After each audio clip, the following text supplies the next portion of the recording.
Assalamualaikum warahmatullahi wabarakatuh. Selamat datang di channel saya. Kali ini kita akan melanjutkan pembahasan tentang tata cara penyusunan laporan keuangan BUMDes dengan sistem akuntansi. Kemarin di video part pertama kita sudah membahas tentang dasar-dasar akuntansi dan mengenal akun-akun dalam akuntansi.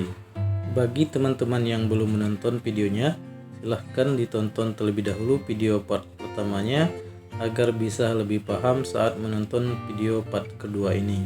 Untuk linknya sudah saya sertakan di deskripsi. Untuk video part kedua ini kita akan membahas tentang siklus akuntansi dan tata cara membuat jurnal umum. Tonton terus video ini sampai akhir agar teman-teman bisa lebih paham tentang proses penyusunan laporan keuangannya. Oke, langsung saja kita mulai pembahasannya. Untuk siklus akuntansi ini dimulai dari transaksi. Pasti setiap perusahaan ini memiliki transaksi dan setiap transaksi memiliki bukti-bukti transaksi. Bukti-bukti tersebut kemudian dicatat dalam penjurnalan. Nah, di sini kita memiliki 3 jurnal, yaitu jurnal umum, jurnal penyesuaian, dan jurnal penutup. Untuk transaksi, semua transaksi umum kita catat di jurnal umum. Dan nanti jika ada penyesuaian kita catat di jurnal penyesuaian, dan yang terakhir itu ada jurnal penutup. Setelah kita mencatat transaksi di jurnal umum, kemudian kita lakukan posting ke buku besar. Selanjutnya dari buku besar kita masukkan ke neraca saldo. Dari neraca saldo nanti dia akan balik lagi ke jurnal penyesuaian, karena setelah kita catat di jurnal umum kita posting ke buku besar, pasti masih ada akun-akun yang perlu disesuaikan, sehingga kita akan balik lagi ke jurnal penyesuaian, terus kita posting ke buku besar lagi, dan kita masuk ke neraca saldo lagi. Jadi siklusnya berulang ya. Setelah kita melakukan jurnal penyesuaian, kita sudah bisa menyusun laporan keuangan yang terdiri dari laporan laba rugi dan neraca. Itulah siklus akuntansi untuk mendapatkan laporan keuangan, mulai dari transaksi dan terakhir kita peroleh laporan laba rugi dan neraca. Kita mulai satu-satu pembahasannya. Kita mulai pertama dari jurnal umum. Jurnal umum adalah sebuah jurnal yang dipergunakan untuk tempat melakukan pencatatan bagi segala jenis bukti transaksi keuangan pada perusahaan dalam suatu periode tertentu. Nah, ini adalah contoh dokumen jurnal umum. Nah, di sini ada tabel. Yang pertama itu ada kolom tanggal, terus ada bukti transaksi, terus ada keterangan atau uraian transaksi, terus ada kode rekening dan akun, terus ada kolom debit dan kredit. Nah, bagaimana cara kita mencatat transaksi di jurnal umum ini? Nah, kita akan pelajari caranya seperti apa kita melakukan pencatatan transaksi ke jurnal umum. Dalam pencatatan transaksi di jurnal umum ini ada beberapa prinsip dasar yang perlu kita perhatikan. Yang pertama itu adalah melakukan pengidentifikasian bukti transaksi keuangan yang dilakukan perusahaan. Contoh dari bukti transaksi antara lain faktur, kwitansi, nota, memo, dan sebagainya. Yang kedua adalah kita menentukan akun apa saja yang terpengaruh dengan transaksi yang terjadi. Yang ketiga, menetapkan penambahan atau pengurangan terhadap akun yang terkait dengan transaksi yang dilakukan. Yang keempat, menetapkan untuk mendebit atau mengkredit akun yang terkait dengan transaksi yang terjadi. Sebelumnya, kita sudah harus menguasai cara menentukan debit atau kredit dalam suatu akun akuntansi. Nanti akan kita pelajari. Terus yang terakhir adalah mencatat transaksi ke dalam jurnal umum sesuai dengan bukti transaksi yang dilakukan. Untuk poin yang keempat, Nah, ini kita bagaimana cara untuk menentukan transaksi atau akun itu ada di posisi debit atau kredit. Nah, ini kita sudah siapkan tabel cara menentukan debit dan kredit. Jadi ini harus kita hafalkan, tapi sebenarnya kalau tidak dihafal pun juga tidak masalah. Jadi tabel ini bisa kita jadikan acuan nanti dalam hal penyusunan jurnal umumnya. Yang kolom pertama di sini adalah nomor rekening atau nomor rekening akunnya, yaitu dari 1 sampai 5. Nah, dan yang kolom kedua ada nama akun, aset, kewajiban, ekuitas, pendapatan dan beban. Dan yang kolom ketiga ada pos saldo. Ini pos saldo yang kita bahas di awal tadi. Untuk kode 1 itu pos saldonya debit, kode 2 sampai 4 itu kredit, dan kode 5 itu adalah debit. Nah, nanti kita harus tentukan akun ini itu bertambah atau berkurang akibat dari transaksi yang terjadi. Kalau akunnya ini bertambah, maka dia dicatat di pos yang sama dengan pos saldonya, itu tetap tidak berubah. Kalau pos saldonya itu di debit, maka dia dicatat di debit. Kalau dia pos saldonya kredit, maka dia dicatat di kredit. Sebaliknya, jika akun ini berkurang akibat dari transaksi yang terjadi, maka dia dicatat kebalikan dari pos saldonya. Jadi jika pos saldonya itu debit, maka dia dicatat di kredit. Kalau dia pos saldonya itu kredit, maka dia dicatat di debit. Nah, mungkin sekarang masih bingung ya untuk menentukan debit atau kreditnya. Nah, lanjut kita sekarang lanjutkan ke contoh transaksi. Nah, kita masukkan contoh transaksi atau contoh soal. Kita akan coba bagaimana menjurnalkannya. Nah, jadi di sini ada contoh soal yang nomor pertama. Tanggal 1 Juli 2021 diterima dana penyertaan modal dari desa sebesar 100 juta rupiah. Dana tersebut dikirimkan ke rekening BUMDes. Nah, jadi di sini kita akan pakai 5 prinsip yang tadi sudah saya sebutkan. Yang pertama itu adalah kita lakukan identifikasi. Nah, identifikasi transaksinya. Transaksinya ini termasuk transaksi yang seperti apa. Jadi setelah kita identifikasi, ternyata transaksi ini itu adalah transaksi penyertaan modal dan dananya itu diterima lewat bank. Itu yang kita dapat dari uraian transaksi ini. Selanjutnya kita masuk ke tahapan kedua. Kita tentukan akun apa yang terlibat dari transaksi ini. Kalau kita lihat di sini, transaksi ini adalah penyertaan modal, maka akun yang pertama yang terlibat adalah kode 3, yaitu modal dengan pos saldo kredit. Nah, terus yang kedua, akun yang terlibat adalah karena dana ini ditransfer lewat rekening BUMDes, maka akun yang terlibat adalah kas bank, kode 1, pos saldonya debit. Nah, sekarang sudah 2 tahapan kita lalui, kita masuk ke tahapan yang ketiga. Kita akan tentukan akun ini bertambah atau berkurang dari transaksi ini. Yang pertama, modal. Modal ini kalau kita lihat dari transaksi ini, yang awalnya modal itu tidak ada, nah sekarang jadi ada, yaitu ditransfer, berarti kan diterima. Berarti modal ini bertambah. Nah, jika dia bertambah, nah, kita lihat di tabel yang tadi. Kalau akunnya itu bertambah, berarti dia dicatat di pos saldo yang sama dengan pos saldo awalnya, yaitu di kredit.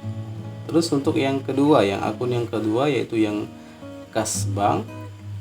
Kas bank ini kalau kita lihat yang awalnya itu mungkin kosong, nah, dengan adanya transaksi ini berarti kas bank ini bertambah karena itu ditransfer atau diterima ya, diterima, maka kas bank juga bertambah. Nah, dan kita gunakan tabel tadi, kalau dia bertambah berarti dia juga tidak berubah pos saldonya, maka kita catatnya di kolom debit nanti. Nah, ini sudah 4 tahapan kita lalui, dan yang terakhir tahapannya adalah kita catat di jurnal umum. Nah, dan jurnalnya kurang lebih seperti ini. Jadi tanggalnya itu kita catat, uraiannya kita catat, kode rekeningnya dan akunnya kita catat, dan nominal uang kita catat. Yang kas bank itu di posisi debit 100 juta rupiah, dan modal desa itu kita catat 100 juta rupiah di kolom kredit. Nah, kurang lebih seperti ini cara melakukan penjurnalannya untuk transaksi yang pertama. Yang perlu diingat dalam penyusunan jurnal umum ini, setiap transaksi pasti akan melibatkan minimal 2 akun atau lebih, tetapi umumnya hanya 2 akun. Untuk penempatan debit dan kreditnya tidak boleh salah. Untuk nilai debit dan kreditnya ini harus imbang. Jadi jika salah satu akunnya sudah ditempatkan di debit, maka akun yang satunya lagi pasti akan ditempatkan di posisi kredit. Jadi jika dalam penyusunan jurnal umumnya kedua akun yang terlibat ditempatkan semua di debit atau di kredit, maka bisa dipastikan ada kesalahan dalam proses penjurnalannya. Oke, kita akan lanjutkan ke contoh soal yang kedua. Ini misalnya di tanggal 2 Juli 2021 ada transaksi penarikan dana dari rekening BUMDes sebesar 80 juta rupiah. Oke, kita ulangi tahapan dalam penjurnalan. Yang pertama kita lakukan identifikasi transaksi terlebih dahulu. Jadi kalau kita lihat di sini, transaksinya itu adalah penarikan dana dari rekening dan masuknya pasti ke kas bendahara atau kas tunai. Jadi ibaratnya ini adalah mutasi kas dari rekening ke kas tunai. Nah, untuk menentukan akunnya kita lihat penarikan dana dari rekening. Berarti akun yang pertama yang terlibat adalah kas bank, kode 1 pos saldo debit. Dan akun yang kedua adalah, karena ini adalah dananya disimpan di kas bendahara, berarti yang akun yang kedua adalah kas kode 1 yaitu debit. Sekarang kita tentukan akun ini bertambah atau berkurang.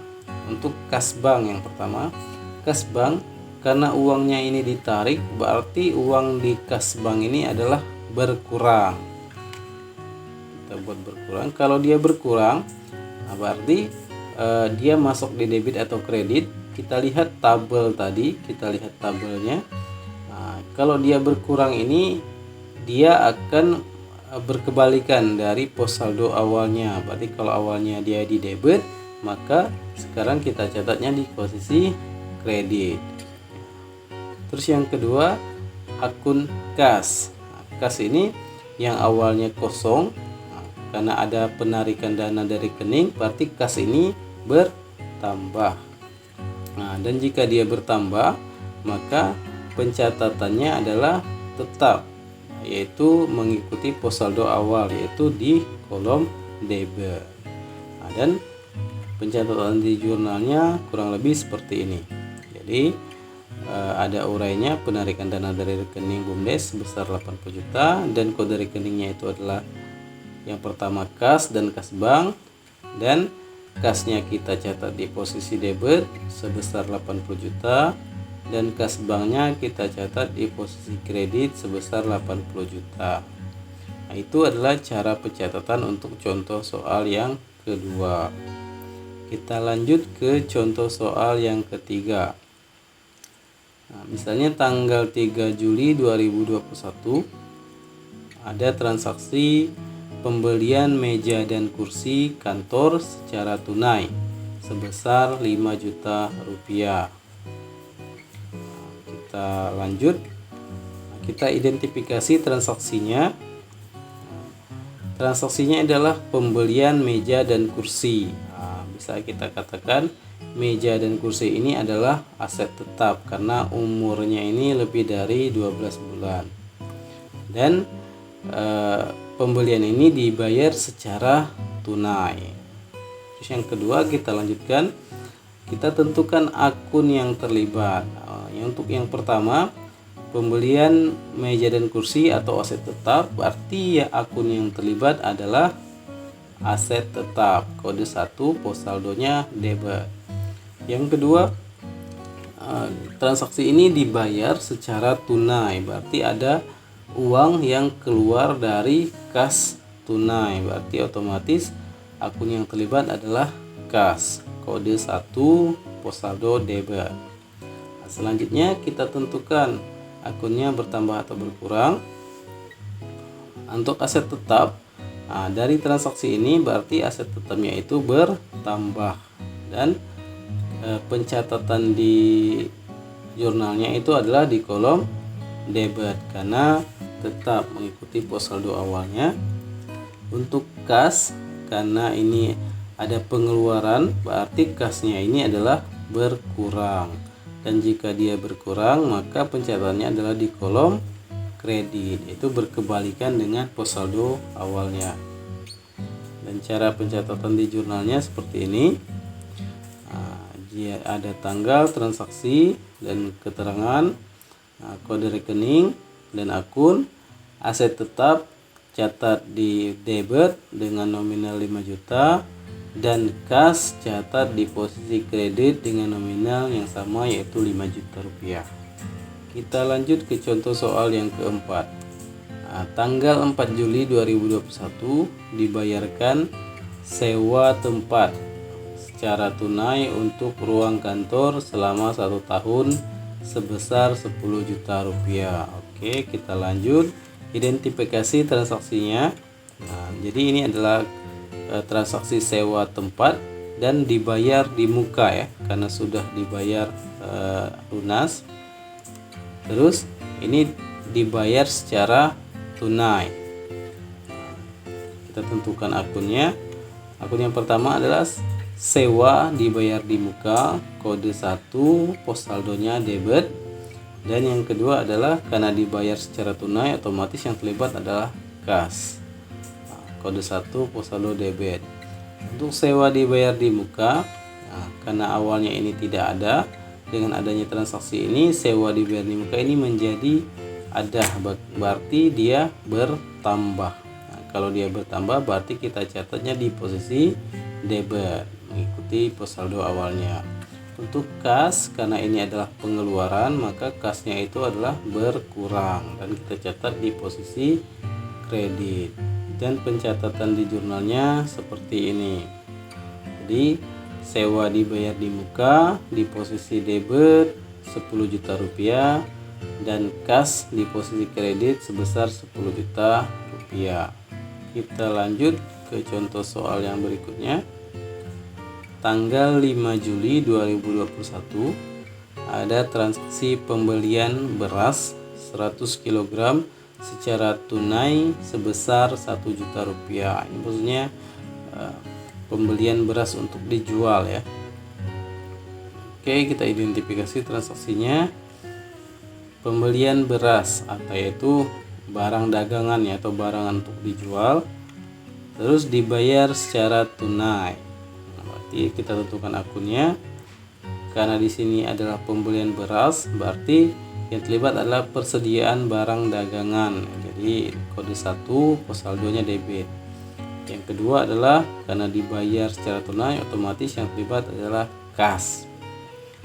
Persediaan barang dagangan dari transaksi ini berarti bertambah. Yang awalnya tidak ada menjadi ada, dan kita catat di posisi debit. Dan kas, karena ini pengeluaran maka berkurang, kita catat di posisi kredit. Transaksinya kurang lebih seperti ini jurnalnya. Persediaan barang dagangan catat di debit 1 juta rupiah, dan kas dicatat di kredit 1 juta rupiah. Oke, kita kasih contoh soal yang terakhir, nomor 6. Tanggal 6 Juli 2021 ada transaksi penjualan beras sebesar Rp500.000 namun belum dibayar atau berhutang. Jadi ini maksudnya pelanggan yang membeli berasnya ini masih berhutang ke perusahaan ya. Oke, kita identifikasi transaksinya. Yang pertama adalah penjualan beras. Yang kedua adalah belum dibayar. Transaksi ini belum dibayar atau berhutang. Oke, kita tentukan akunnya. Penjualan beras, berarti ini kita masukkan ke pendapatan. Jadi akun yang terlibat itu adalah pendapatan. Walaupun kita belum mendapatkan uang dari hasil penjualan ini, tapi ini sudah kita kelompokkan ke pendapatan karena ini sudah transaksi penjualan. Pendapatan ini adalah kode 4 dan pos saldonya adalah kredit. Terus yang kedua, belum dibayar atau berhutang. Ini yang terlibat, akun yang terlibat adalah piutang, kode 1 pos saldo debit. Jadi piutang ini maksudnya pelanggan yang masih berhutang ke perusahaan atau ke BUMDes. Nah, kita tentukan bertambah atau berkurangnya. Untuk pendapatan, karena ini transaksinya penjualan, berarti pendapatnya bertambah walaupun uangnya sebenarnya belum masuk ke perusahaan. Nah, kalau dia bertambah berarti kita catat di posisi kredit karena mengikuti pos saldo awalnya. Untuk piutang, piutang ini juga bertambah karena yang awalnya tidak ada jadi ada kayak gitu. Di piutangnya bertambah dan kita catat di posisi debit. Untuk penjumlahannya kurang lebih seperti ini. Jadi ada piutang kita catat di debit dengan nominal Rp500.000 dan pendapatan kita catat di posisi kredit dengan nominal yang sama yaitu Rp500.000. Nah, dan inilah hasil pencatatan jurnal umum dari 6 contoh transaksi yang tadi kita bahas. Jadi dari yang transaksi pertama sampai terakhir itu sudah kita bahas dan inilah hasilnya. Jadi transaksi ini nanti akan kita lanjutkan sampai akhir, sampai jadi laporan laba rugi dan neracanya. Jadi nanti akan kita pakai terus sampai akhir. Dan inilah contoh penjurnalan yang bisa saya jelaskan untuk saat ini. Kalau misalnya nanti ada yang kurang atau ada transaksi-transaksi lain yang ingin diketahui cara penjurnalannya, silakan cantumkan di kolom komentar. Mudah-mudahan nanti saya bisa jawab atau saya bikinkan lagi video terkait cara penjurnalan yang transaksi-transaksi yang lainnya. Oke, mungkin sampai di sini dulu pembahasannya. Akan kita lanjutkan di part berikutnya. Terima kasih sudah menonton. Jika video ini bermanfaat bagi teman-teman, silahkan di-subscribe dan sukai video ini. Sekian dulu dari saya akhiri. Wassalamualaikum warahmatullahi wabarakatuh.